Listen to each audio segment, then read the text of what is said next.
for the calculation options, what we actually do here is that by default, it is set to automatic. Diba? So, actually, sa ngayon kasi, yung higher version po ng ating Excel, masyado malaki yung calculation speed na niya.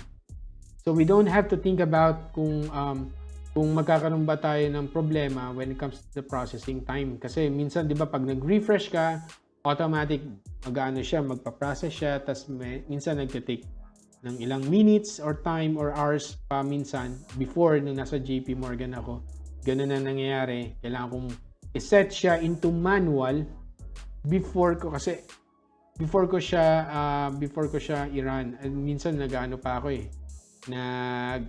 nagbe-break pa ako bago ko siya i-set to automatic or i-calculate. So let's say for example, ayan, magse-set tayo dito.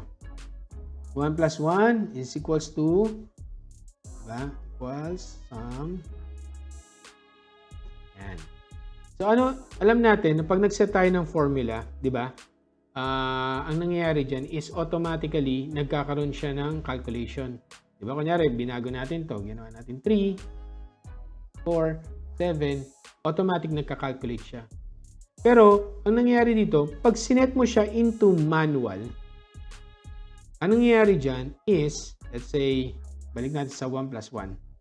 Mapapansin mo na hindi siya nagka-calculate. Okay?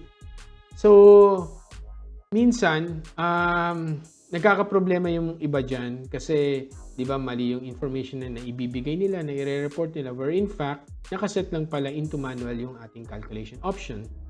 So, minsan, ang kailangan pa nilang gawin is yung i-calculate yung worksheet niya or entire workbook by pressing F9 or Shift F9. So, let's say, calculate lang natin tong sheet na to, Shift F9, and Shift F9, or press this one. Ang mangyayari dyan is, nag-calculate na siya.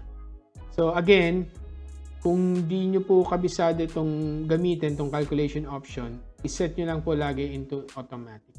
And then, kung di naman po kayo nag-work sa mga malalaking data or big data na tinatawag, make sure to set that one into automatic.